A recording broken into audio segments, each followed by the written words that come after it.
It's a little bit different than my normal videos, but today I just wanted to talk a little bit about the true value of growing a garden. Now, we've all seen that meme or people talking about how, oh, look, this is my $100 carrot because it took them so much money to grow this carrot that they can buy for 30 cents at the grocery store. I definitely see the humor in it. You get a good laugh.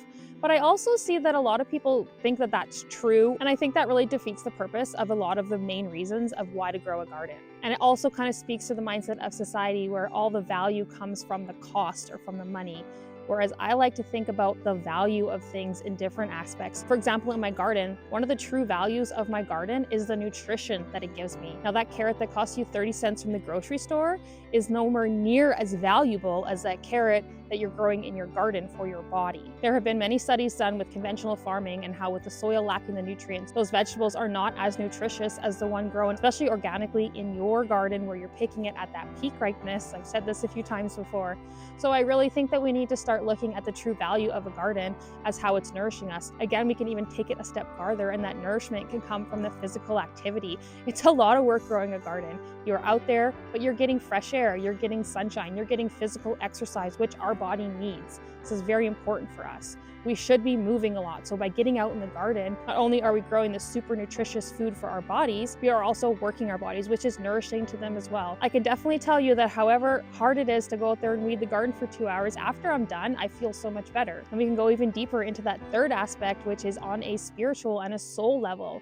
Getting out in the garden, getting in contact with the food that you're growing, seeing it grow. It just amazes me every year when that little seedling comes out of the ground. I am just so happy, and it just brings you joy. When you go and you pick that carrot and you're like, I grew this. The joy that you experience in your body is so immense. And as you're cutting that carrot, you're eating that carrot, you are nourishing your soul. You are nourishing yourself in a way that a lot of other things, especially in this day and age, are not nourishing us. Now, instead of going deep, I also like to take it outwards and let's look at the bigger picture and think about our planet so that nourishment can extend to nourishing Mother Earth. We are stewards of this earth. So by growing these gardens, and I always recommend growing organically, you are going to be growing this earth. You're going to be providing food for the pollinators and the wildlife. You're going to be contributing to this ecosystem because we are part of this ecosystem. And by growing this garden, I definitely feel like I am part of this ecosystem. I don't feel like I'm this outsider who's kind of like taking everything. I feel like I am actually a producer and not just consuming. And a lot of times nowadays, it's really hard to pinpoint like why everybody's so sad and why all these things. But when I think about it, by growing a garden, we are actually connecting with the places that we live. We are connecting with everything that's around us. And I find that connection can really make you feel a little more whole, can kind of fill this void that we don't know was even empty. You may have recently read the article was put out by a UK newspaper about how the urban gardener is having a much higher impact and more of a carbon footprint, or whatever those buzzwords are. And to me, it was such a clickbait title. All they actually took into account was all of the implements. So if you're growing raised beds or you're getting all these plastic things, as opposed to like a big conventional farmer, which is just, spraying some chemicals on a field. Well, of course, when you look at it that way, but they never took into any account of the food that's being shipped halfway across the world on containers and all this kind of stuff. They never took into account any of that stuff. I'm no expert, but to me, shipping something halfway around the world is going to have a much higher impact than me growing something in my garden. So to me, that carrot that I'm growing in my garden has a much higher value because it is not impacting the earth as much as, say, a carrot that's shipped halfway around the world.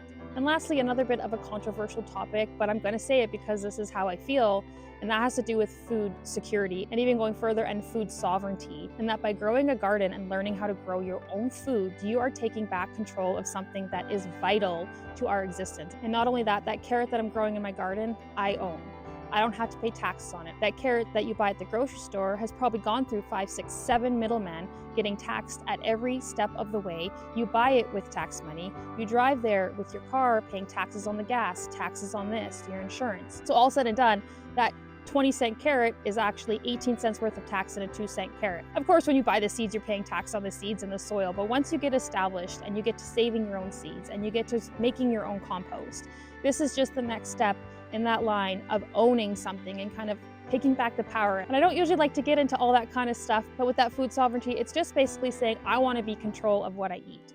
I want to know what I'm eating is nourishing me. I don't want to be 100% dependent on just going to the grocery store and getting what's available to me. I want to have some control over what I'm feeding myself and my family. Because let me tell you, these last couple years have definitely been eye-opening when normally, go to the grocery store, everything's there, and there's a lot of times now where I go and the thing that I want is not there. So to me, that is a priceless value. You cannot put a price on the value of being able to feed yourself and your family. So those are just a few thoughts that I have. Mostly, I just want to encourage everybody to grow a garden and to really look at that true value, because instead of looking in your garden, seeing that 30-cent carrot and thinking, oh, what is the bother? You can look in your garden and see that priceless carrot and think, this is amazing. And even if you just have a balcony or a small yard, just by learning those skills of how to grow things and how to save seeds, you are going to empower yourself and really just nourish yourself on all levels. That true value of growing a garden is actually priceless. Those are just a few thoughts and reasonings behind why I garden and keep expanding every year. I'd love to know your thoughts and reasoning about what you think is valuable about gardening. And as always, thank you so much for watching, and we'll see you next time.